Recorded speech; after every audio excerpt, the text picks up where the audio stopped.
Welcome back, everyone. You know, there's a program that's already in place for schools and for children that you may not know about. But here to talk about that is Tammie Colon. She's the director of the Mental Health and Recovery Services Board. So welcome, Tammie. Thank you. All right, so Tammie, this program has been in place, you know, but a lot of people probably don't know about it. I actually didn't know about it. Right. So let's discuss the school navigation guide. Sure.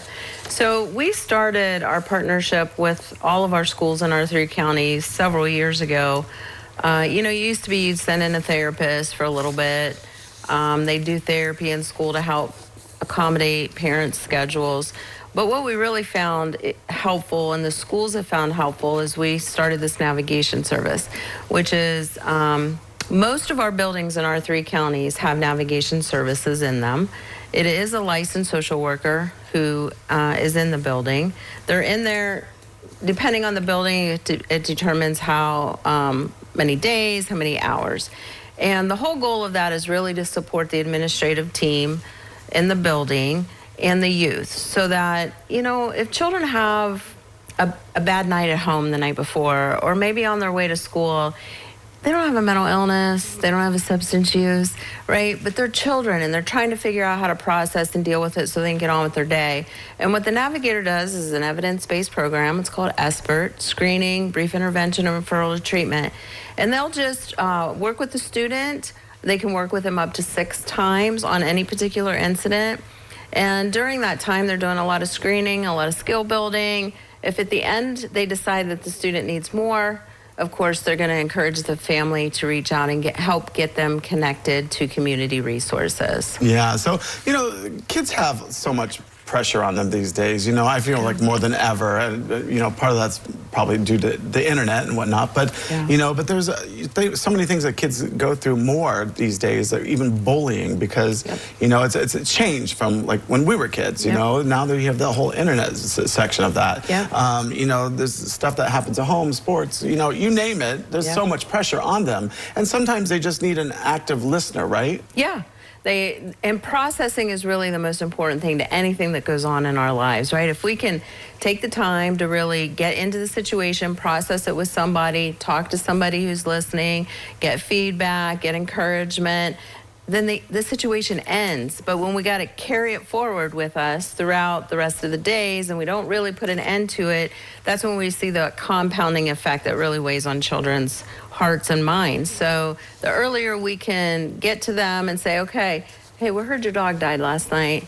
And that's really tough, you know, and I know you're here at school and we're really wanting you to be able to learn while you're here. Let's talk about how you're feeling about that. What are you going to do tonight when you get home? What can we do to honor your dog? And really bring some closure and skill building to our young children. Yeah, I can imagine, you know, with just you know, having that referral and you know, just somebody to talk to, because, you know, as a young kid, sometimes you don't know how to process things, right? So has this been a very successful program in the past? Yeah, so just last school year, we screened over 1,100 children. And then in that screening, just so parents know, if there's an immediate concern, we also have a crisis team that goes to all of our schools that back up those screeners. And last year, we did over 90 crisis assessments, and of those, we actually assisted in 20 hospitalizations. So it's a whole continuum to really try to take care of kids in the moment, but not to give them more than they need, not to label them.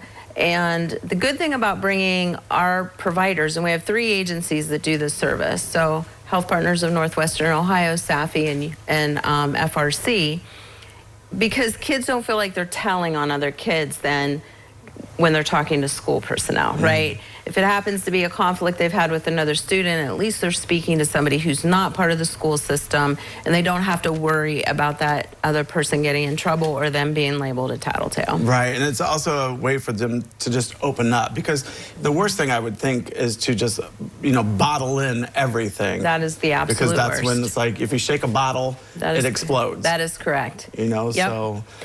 And what we want parents to know, it's for you too, right? So you know you've had an event in your home and the night before or in the morning, you can call the school and say, hey, do we have navigation services here? Again, most of them do.